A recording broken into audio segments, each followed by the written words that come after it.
So this is about buccal revision. I want to tell you that when I started learning retinal detachment surgery, this was one basic book that we looked through. This is in 2001 by Professor Azad himself. So buccal revision is a very challenging procedure, to say the least. And basically, it is about finding the brake-buccal relationship. If you are a good buckling surgeon, post-operatively, if you are just looking at that retina, you will be able to see how much the buccal is covering the brake. Especially this is important when you are using a smaller buccal or a thinner buccal, or if you have a very large brake. So you have to look at the brake buccal relationship.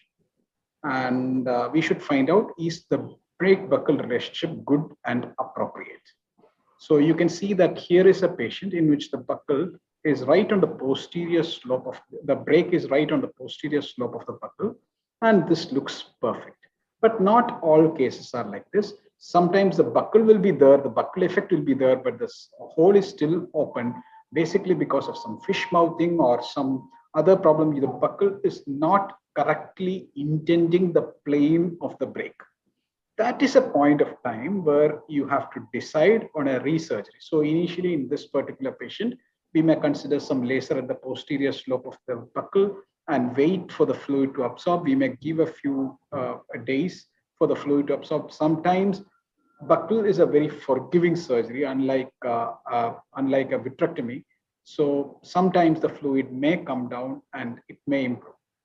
But if the brake buccal relationship is significantly poor, or if you missed one tear and you looked at that particular tear, and that tear is actually buccalable if you adjust the direction of the buccal, or maybe if you add a sponge or something like that, maybe there are some missed lattices from which fluid has seeped in because the lattices broke down. If there's a large tear which is partly covered by the buccal, but it is not completely covered by the buccal, and because of that fish mouthing, the fluid is going through the subretinal space to further through the tear into the subretinal space, or a new traction or tear is seen posterior to the buccal, or if you find that the buccal height is not adequate, especially inferiorly, and there is some PVR also developing, which is pulling up the retina, the buccal height is not adequate. And obviously, this can only be done in a recent buckling surgery. In a very old buccal, it is extremely difficult to go in. So what are the alternatives? The easier alternative nowadays is to go in for a vitreous surgery. Hence, most people would not plan for a revision buccal. So most people would go for a vitrectomy, but then there are some advantages with the buccal revision. It's a completely extraocular procedure, not interfering with the vitreous. No chance of intraocular problems like cataract, silicone oil issues like emulsification, secondary glaucoma, keratopathy, etc. So once that buccal revision is done, it is done for life. So if there is a buccalable tear, and the buccal can be moved slightly here and there, or a place or a sponge added or a small radial element added in order to get the buccal effect on that particular tear, etc., then you can consider doing a buccal revision. So what are the procedures? First of all, you have to do the peritomy. This is completely different. This is already an eye image peritomy has been done and sutured. So here you will encounter a lot of scarring and resistance and bleeding. So the peritomy has to be very careful because you need to preserve the conjunctiva in order to put it back. Then expose the buccal. And probably you should have a retractor, multiple retractors and hooks to actually segregate the buccal from the sclera. So the buccal has to be slowly teased out from the sclera. It's a tricky thing because if that buccal is there for some time, the scleral sutures would have actually caused a lot of adherence, and removing the buccal from that sclera, maybe sometimes there will be a lot of bleed, and sometimes you may end up in a thin sclera, etc. You may end up in a scleral perforation as well. And then you may need to remove the select sutures. You may not have to remove all the sutures, but the select sutures. But before removing the select sutures, you will have to place the sutures where the new location of the buccal has to be there.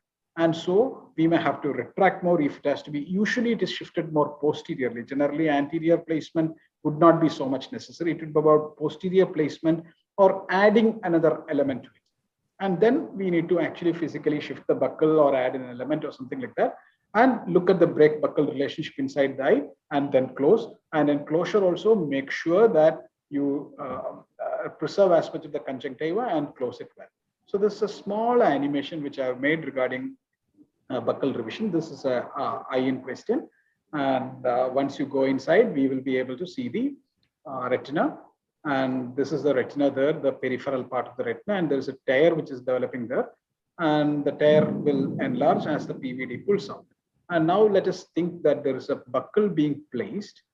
Let us look at a buccal being placed. This buccal, actually, this buccal is being placed a little more posteriorly here. So you can see that that buccal intent is different from the tear. And that is a point of time where we understand that the buccal intent is completely different from the tear. You go back inside, put the buccal correctly on the area of the tear so that the tear is right on the buccal. And that is how you will do a revision buccal. So now let me tell you, there are lots of problems. As I told you, conjunctival scar is there, a lot of bleeding. Buccal may be fixed with the sclera, removal of the buccal may be difficult. Suture removal may result in scleral injury. Its exposure of the buccal itself is sometimes difficult because of adhesions. It's an already inflamed eye. Only top surgeons like Professor Asad can go in again. At his time, he used to probably go in a lot of times because at that point of time, vitrectomy was not as developed as it was now, and rebuckling or buccal revision must have been a good thing.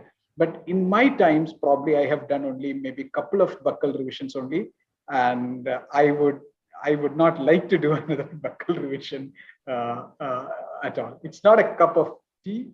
It is select indications. It's difficult.